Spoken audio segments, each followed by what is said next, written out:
بسم الله الرحمن الرحيم حكمة بالغة فما تغني النذر.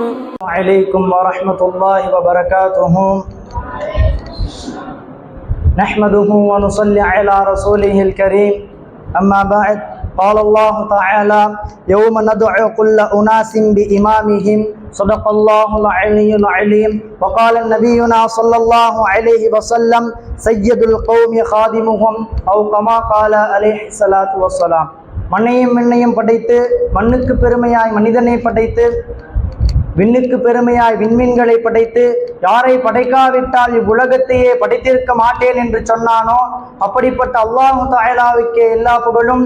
மேலும் கண்மணி நாயகம் நபி ஸல்லல்லாஹு அலைஹி வஸல்லம் அவர்கள் மீதும் அவர்களை அப்படியே பின்பற்றிய உத்தம சத்திய சஹாபாக்கள் மீதும் தாபிஈன்கள் மீதும் தபா தாபிஈன்கள் மீதும் குறிப்பாக இங்கு அமர்ந்திருக்கக்கூடிய நம் அனைவர்களின் மீதும் அல்லாஹ்வினுடைய சாந்தியும் சமாதானமும் என்றென்றும் நின்று நிறவற்றுமாக.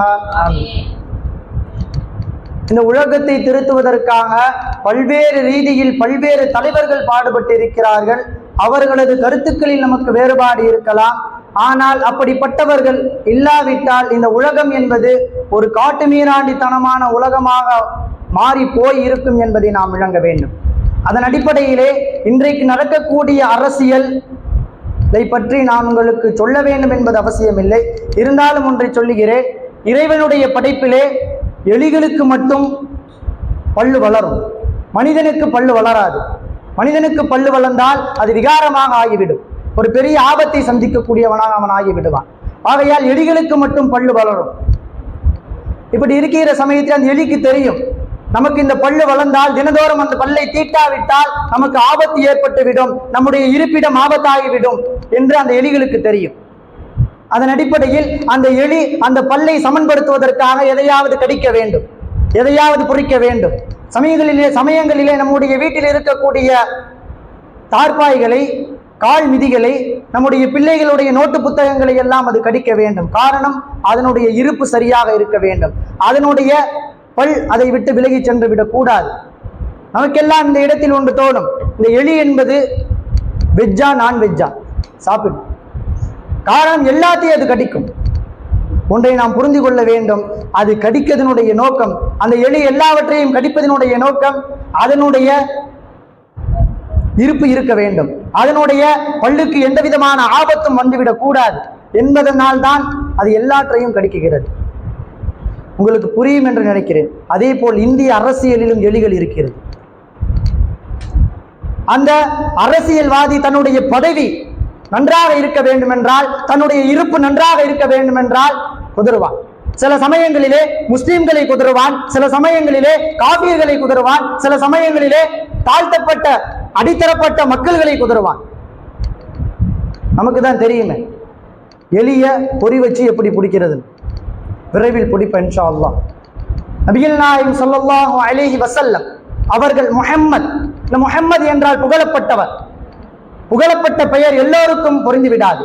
நபிகள் நாயகம் ஸல்லல்லாஹு அலைஹி வஸல்லம் அவர்களுக்கு அப்படியே புரிந்துவிட்டது. உலகிலே வாழக்கூடிய காலகட்டத்தில் அவர்கள் வருகை தருவதற்கு முன்னால் புகழப்பட்டார்கள். வாழ்ந்த 63 வருட காலங்கள் புகழப்பட்டார்கள். இன்று உலகை விட்டு மறைந்தும் புகழப்பட்டு கொண்டிருக்கிறார்கள். தோன்றின் புகழோடு தோன்றுக, அக்திலார் தோன்றின் தோன்றாமை நன்று என்று சொன்னால் வள்ளுவர். அதன் அடிப்படையிலே அல்லாஹ் புகழ்ந்தான், நபிமார்கள் என்கிற தீர்க்கதரிசிகள் புகழ்ந்தார்கள், உலகத்திலே இருக்கக்கூடிய தலைவர்கள் எல்லாம் புகழ்ந்தார்கள், வாழையடி வாழையாக தலைவர்கள் எல்லாம் புகழ்ந்தார்கள். ஒரு மனிதரை உடன்பட்டவர் புகழ்வதை விட அவரோடு முரண்பட்டவர் புகழ்வது என்பது பெரிது. நபிகளாருக்கு எதிரியாக இருந்த காபிர்கள் எல்லாம் நபிகளாரை புகழ்ந்தார்கள். காரணம், அவர்களுடைய ஆளுமை, அந்த ஆளுமையினுடைய ராஜதந்திரம், அவர்கள் செய்த அரசியல், அவர்கள் செய்த ஆன்மீக அரசியல் என்றுதான் சொல்ல வேண்டும்.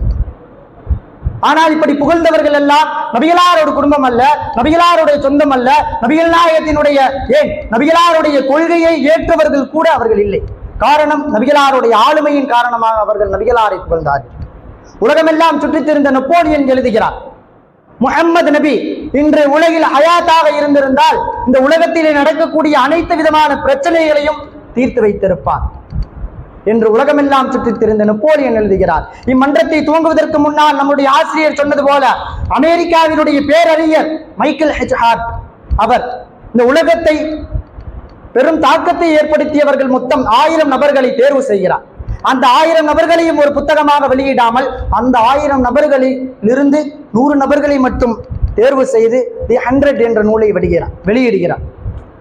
அது மிகப்பெரிய சர்ச்சைக்கு உள்ளாக்கப்பட்டது.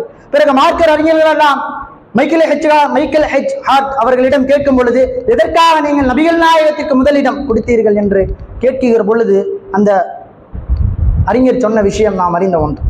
நபிகள் நாயகம் ஸல்லல்லாஹு அலைஹி வஸல்லம் அவர்களுக்கு நபிப்பட்டம் கிடைத்த போது 40வது வயதிலே நபிப்பட்டம் கிடைக்கிறது. 63வது வயதிலே அவர்கள் வஃபாத்தாக ஆகிறார்கள். இடைப்பட்ட ஆண்டுகள் 23. இந்த 23 ஆண்டுகளிலே விபச்சாரம் இல்லாத வீதி வேண்டும், மது இல்லாத தெருக்கள் வேண்டும் என்ற அரபு தீபகற்பத்திலே இந்த விபச்சாரம் எல்லாம் தளிவிரித்து ஆடிக்கொண்டிருக்கக்கூடிய அந்த காலத்திலே நபிகளார் அதையெல்லாம் ஒழித்தார்கள். அதன் பரிசாகத்தான் நபிகள் நாயகம் ஸல்லல்லாஹு அலைஹி வஸல்லம் அவர்களை அந்த புத்தகத்திலே முதலாவதாக இடத்தை பிடித்திருக்கிறார். உலகத்திலே பெரும் தாக்கத்தை ஏற்படுத்திய தலைவர்கள் நபிகள் நாயகம் ஸல்லல்லாஹு அலைஹி வஸல்லம் அவர்கள். மது இல்லாத தேசம் வேண்டும், விபச்சாரங்கள் இல்லாத வீதிகள் வேண்டும். நபிகள் நாயகம் ஸல்லல்லாஹு அலைஹி வஸல்லம் அவர்கள் வெறும் 23 வருட காலங்களிலே அதை உருவாக்கி விட்டு சென்றிருக்கிறார்கள் என்ற கனவை நினைவாக்கிய தலைவர் நபிகள் நாயகம் ஸல்லல்லாஹு அலைஹி வஸல்லம் அவர்கள். இன்றளவில் மதுவிலக்கு என்பது ஒரு கனவாகத்தான் இருக்கிறது, உலகமெல்லாம் கனவாகத்தான் இருக்கிறது. காந்தி சொன்னார், நேரு சொன்னார், இயேசு சொன்னார், கிறிஸ்தவர்கள் எல்லாம் சொன்னார்கள். அந்த அவர்களுடைய சொல்லெல்லாம் சொல்லாகத்தான் இருக்கிறது, அது நினைவாக ஆகவில்லை. நபிகளார் அவர்கள் சொன்னது எல்லாம் நினைவாக ஆனது.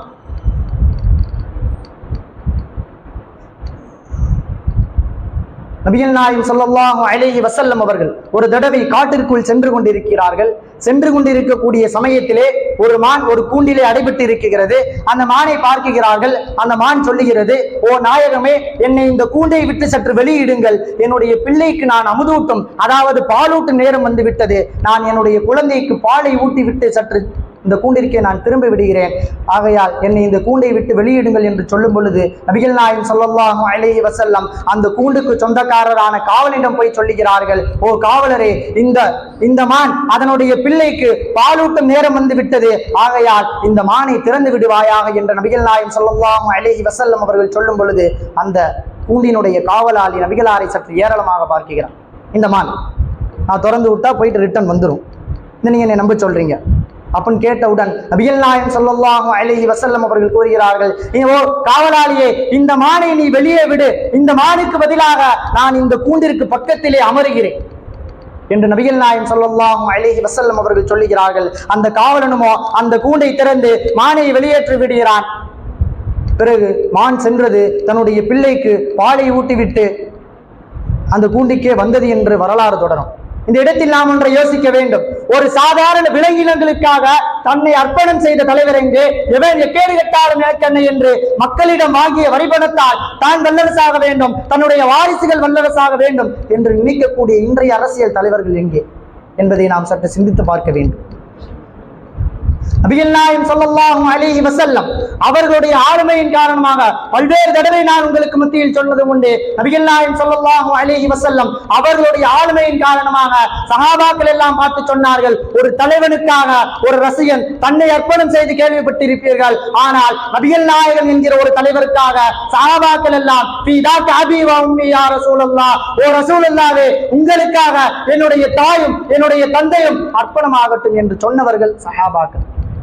இப்படி சொல்லுகிறார்கள் என்று சொன்னால் நபிகளாருடைய ஆளுமை எந்த அளவு உயர்ந்து இருக்கும் என்பதை நாம் சென்று சிந்தித்து பார்க்க வேண்டும். நபிகள் நாயகம் ஸல்லல்லாஹு அலைஹி வஸல்லம் அவர்கள் கூறுகிறார்கள், என்னை பின்பற்றுபவர்களில் 2 தரப்புகள் இருக்கின்ற அந்த 2 நபர்களும் நன்றாக இருந்தால் மக்கள் நன்றாக இருப்பார்கள், அந்த 2 நபர்களும் மோசமாகிவிட்டால் மக்களும் மோசமாகி விடுவார்கள் என்று நபிகள் நாயகம் சொல்லும் பொழுது சஹாபாக்கள் எல்லாம் கேட்கிறார்கள், அந்த 2 நபர்கள் யார்?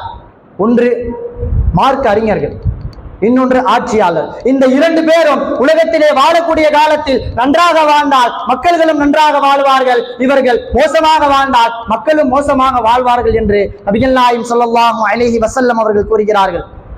நபிகள் நாயகத்தினுடைய பரம்பரை என்பது பரிசுத்தமான பரம்பரை. நபிகள் நாயகம் ஸல்லல்லாஹு அலைஹி வஸல்லம் அவர்கள் அல்லாஹ் தஆலா குர்ஆனிலே கூறுகிறான், லகத் ஜாஅக்கும் ரசூலும் மின் அன்ஃபுசிக்கும், உங்களிடமிருந்து ஒரு தூதர் வந்திருக்கிறார் என்று பொருள். முஃபஸ்ஸிரீன்கள் தப்சீரிலே இன்னொரு கிராயத்தின்படி எழுதுவார்கள், லகத் ஜாஅக்கும் ரசூலும் மின் அன்ஃபுசிக்கும், உங்களில் உயர்ந்த பரம்பரையிலிருந்து வந்திருக்கிறார் என்று பொருள். ஆக நபிகள் நாயகம் ஸல்லல்லாஹு அலைஹி வஸல்லம் அவர்களுடைய குடும்பம் என்பது பரிசுத்தமான குடும்பம். நபிகளாருடைய தாத்தா அப்துல் முத்தலிப் அவர்கள் பிறக்குகிற சமயத்திலே நெத்தியினுடைய முன்னாடியிலே நெத்தியினுடைய தலையிலே வெள்ளை முடியோடு பிறக்குகிறார்கள். அன்றைய அரபு தீபகற்பத்திலே ஒரு குழந்தை வெள்ளை நிற முடியோடு பிறந்து இருக்கிறது என்று சொன்னால் அதற்கு இரண்டு விஷயங்கள் சொல்லுவார்கள். ஒன்று, இந்த குழந்தை என்பது நீண்ட ஆயுளோடு வாழும், இன்னொன்று ஆளுமை மிக்க தலைவராக வாழும். அதன்படி அப்துல் முத்தலிப் அவர்கள் ஆளுமை மிக்க தலைவராக திகழ்ந்தார்கள் என்பது வரலாறுகள் நமக்கு கற்றுத்தந்தது போல, அதே போல் தள்ளாடு வயதுவரில் அப்துல் முத்தலிப் அவர்கள் வாழ்ந்தார்கள். இப்படி இருக்கிற சமயத்திலே நபிகளாருடைய பரம்பரை என்பது பரிசுத்தமான பரம்பரை. நபிகள் நாயகம் ஸல்லல்லாஹு அலைஹி வஸல்லம் அவர்கள் ஹஜ்ரத் மூசா அலைஹிஸ்ஸலாம் அவர்கள் நான் இறைவனால் அனுப்பப்பட்ட நபி என்று தன்னுடைய கையிலே இருக்கக்கூடிய குச்சியை பாம்பாக மாற்றி அற்புதம் செய்து காண்பித்தார்கள். ஹஜ்ரத் ஈசா அலைஹிஸ்ஸலாம் அவர்கள் நான் இறைவனால் அனுப்பப்பட்ட நபி என்று தன்னுடைய கையை ஷிஃபா கிடைக்கிறது என்று பிறவி குருடர்களுக்கெல்லாம் ஷிஃபா கொடுத்தார்கள். அதே போல சாலிஹ் என்ற ஒரு நபி, நான் இறைவனால் அனுப்பப்பட்ட நபி, இதோ சான்றிதழாக ஒன்றை வருகிறேன், பாறைக்குள் இருந்து உடைத்து ஒட்டகத்தை வரவழைத்து அற்புதம் செய்தார்கள். இவர்கள் எல்லாம் ஒவ்வொரு பொருள்களை வைத்துதான் அற்புதம் செய்தார்கள். ஒவ்வொரு பொருள்களை வைத்துதான் நான் நபி என்று சான்றாக முன்வைத்தார்கள். ஆனால் நபிகள் நாயகம் ஸல்லல்லாஹு அலைஹி வஸல்லம் அவர்கள் மட்டும் தான் வாழ்ந்த 40 வருட காலங்களை முன்வைத்தார்கள். நான் உங்களுக்கு மத்தியிலே 40 வருடம் வாழ்ந்திருக்கிறேன். அந்த 40 வருடங்களிலே, அந்த 40 வருடங்களுடைய வாழ்க்கையினுடைய நாட்களிலே என்னுடைய ஏதேனும் ஒரு கரை உண்டா? அந்த 40 ஆண்டுகள் வாழ்ந்த வாழ்விலே ஏதேனும் கரை உண்டா? ஏதேனும் ஒரு தூசி உண்டா? நான் விபச்சாரம் செய்திருக்கிறேனா? நான் பொய் சொல்லியிருக்கிறேனா?